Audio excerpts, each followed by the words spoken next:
Hi there, I'm Matt. Just going to talk a little bit about Yin Yoga,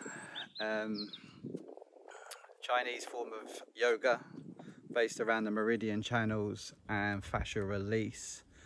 So it gets into all levels: physical, mental, emotional, energetic systems through the body.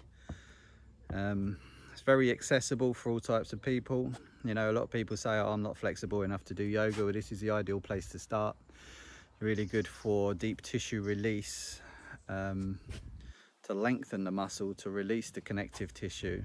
You know, acts on the fascia, which runs right from the under layer of the skin all the way down to the bone. You know, it's periosteum around the outside of the bone.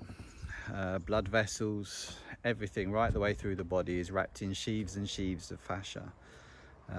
It links the whole body together as an information highway. It supports, it's strong, it's supple, it's a liquid crystalline network. It's an amazing bit of kit. So that's what we're activating during Yin Yoga. You know, if you are tight and you can't get into some of the poses, it's not an alignment class, so you don't have anything to fear. The body finds the pose, and we use props and supports to assist in getting in and out of poses, resting into the pose. You know, if you're leaning forward, if you're doing a forward fold and your body's nowhere near the floor, it's fine. You can build a little tower to support the chest. If you need to take some of the tension off of the back, you know, you can support underneath the back of the knees if you're doing a forward fold and that hamstrings are way too tight and you can't soften into it. You can just support a rolled up blanket behind the knees just to take that tension off. Yes, I mean, we do want tension in Yin Yoga. That's what we're after. We want the stretch, we want the tissue to lengthen, but if we can't soften into that tension, then we're not going to be getting the benefits, because our muscles are going to be shortening, they're going to be contracting, we're going to be fighting, and we're just missing the whole point. Okay, we're totally missing the point if that's the case. So if you're in a pose and you can feel your muscles tightening and you're resisting, add a little support underneath that key area just to take enough of the tension out so you can soften into it. Okay, that's what we're after. So feel the tension, feel the discomfort even, but soften into the discomfort. If you can't soften into the discomfort, too deep. If you can't feel any discomfort, you're not deep enough. Again, it's where props can come in to go deeper into a pose as well. So it works both ways. Beautiful physical practice. When we work the physical, we delve into every other aspect of the body. You know, the energetic system, the emotional system, the mental, the brain. As an example, if you're grieving, you're sad and you start to cry, your lungs can spasm, you know, your eyes leak. So this is a physical response to an emotion. You know, stress, I mean, what damage does the stress do to the body? You know what I'm saying? Serious damage to the body. So that's an emotion affecting the body. So it flips both ways as well. If you work on the body, you can release that tension from emotion. You can balance out your emotional energies by working with the body, stimulating certain areas of the body, helps release certain emotions throughout the body. Okay. So it works on an emotional level. Mentally, you know, it's a very mindful practice. So we're using the body as an anchor point to come into the body, using that as a focal point. The mind will wander. It's impossible to stop thinking. It's not what we're trying to do. Even in meditation, we're not trying to stop thinking. But the practice of using a focal point helps train the mind to just take a step back from the thoughts. So they become like clouds in the sky. They're floating past, you can see them, you can observe them, but we're not interacting with them. You know, that's where the thoughts start to come, and then they don't control us. If you're in that aspect, you can observe the clouds, he says, going, oh. Then they're not controlling you. You know, you don't end up chasing your tail around and around in circles because the thoughts said do this and you're like, oh, I've got to go do that now. You know, you're in more control of your being when you're not reacting to the thoughts. You can pick and choose which ones you react to. So the process of focusing on the body and on a sensation in the body at any given time keeps us in the present moment. So we're not fearful of the future, we're not regretful about the past. It keeps us in the present moment. And then when we realize that our thoughts have wandered off, we can see the thought, acknowledge it for what it is, and then just release it, let it float away, come back to the body. And it's that repetition that helps train the mind to take a step back from the thoughts. And the more we repeat, just like training a muscle through reps, the more we do that repetition, the more it becomes more of an automatic process to be able to release the thoughts, see them. And again, that comes into practice. Stressful situation during the day, you can feel it boiling up within you, you don't know what to do, you can take a little step back because you've already trained the mind to see, to observe, to release. So you can see that stress coming, you can see that anxiety coming, you can feel that anger rising in you, and you can just take a step back. You can see the situation for what it really is, and you can deal with it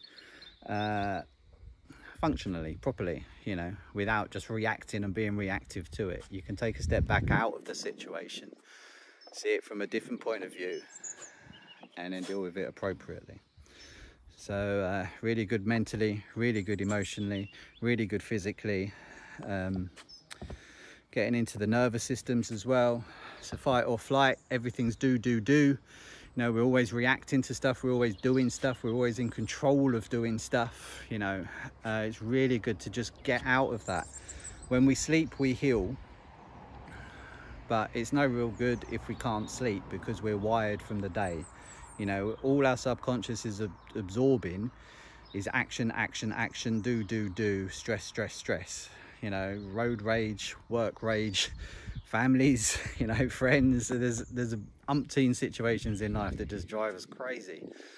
And we're not consciously disconnecting from those activities. We're not consciously dropping in to our parasympathetic nervous system. We're not consciously dropping into that rest and digest state in our waking state. So Yin Yoga is really good for just dropping all of that, releasing the surrender mentally, emotionally, physically, just observing and just accepting you as you are, and you can just rest into the pose. You know, some of the poses are going to activate the vagal nervous system, gets us straight into the parasympathetic nervous system, that rest and digest. Regulates the heart rate, drops the heart rate, slows down the breathing, releases lots of yummy little chemicals into the brain, oxytocin, serotonin, for example. So it consciously gets us into our rest and digest state in the day, in our wake state, so that when we go to bed, the subconscious is already aware of that being accessible. So it's not so much in a fight and flight response when you're trying to get to sleep. Okay, so super beneficial across the board. I was always yang, I was always vinyasa, I was always ashtanga. It was all about the yang practice. One of my teachers, Kate Ashley, bless her heart, God rest her soul, she drilled it into me. do it, and yeah, it's just grown on me. It is my go-to practice at home now, you know. It's just to recover, just to recharge, reboot, restore. So I highly recommend it. It's different to any other practice you've done. If you've never done Yin Yoga before, it's very different, and it's very difficult psychologically to just let go and just switch off and not want to pull yourself into a pose and think, I need to be here, I need to be there, I need to be doing this. It's one of the biggest battles in Yin Yoga, is just surrender. Let the body find the pose. The law of density and time do the work for you. You know, sometimes the pose will intensify you while you rest into it. Sometimes it will start to ease off as the body softens and starts to open up. You can go a little bit deeper.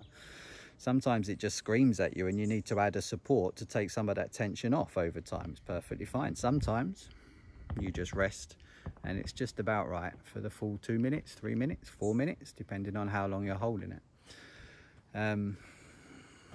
So yeah, just another quick point.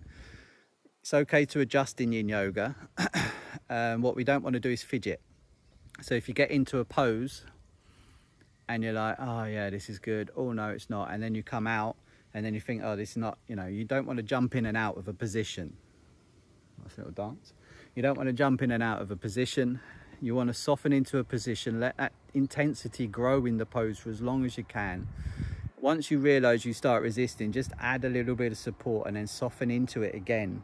Okay, you don't want to keep popping in and out the pose, because you're not really surrendering then, you're not really releasing, you're not giving the tissue a chance to soften, to lengthen, to be hydrated and nourished with all the goodies in the body. Okay, so as much as it's okay to adjust, try not to fidget. But yeah, just enjoy, give it a go, see what you think. Again, it's known as the Marmite of yoga. I personally call it the Marmite of yoga. You can love it or you hate it, and sometimes that is within a single pose. Quite literally, you can be in a pose and go, this is all right actually, and then all of a sudden you're like, oh no, it's really triggering, you know.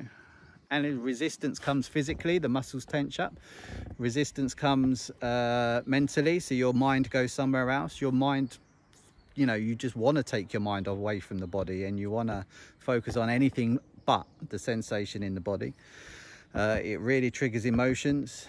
I know one fella that used to fall asleep in one pose, obviously wasn't deep enough in the pose, but then the next pose he'd be screaming and swearing and shouting because obviously he was too deep in the pose and he wasn't able to soften into it. So it can be quite triggering, can be quite frustrating. So just observe the emotions that come up. Again, depending on what organ, what meridian channel you're activating, could depend on what comes up for you.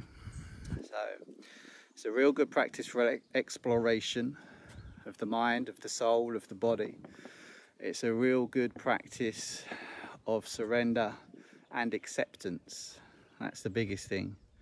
You just need to accept you for you, because I'd imagine you're pretty bloody amazing. So yeah, give it a go, have fun, always laugh, always smile, don't take life too seriously. See you soon.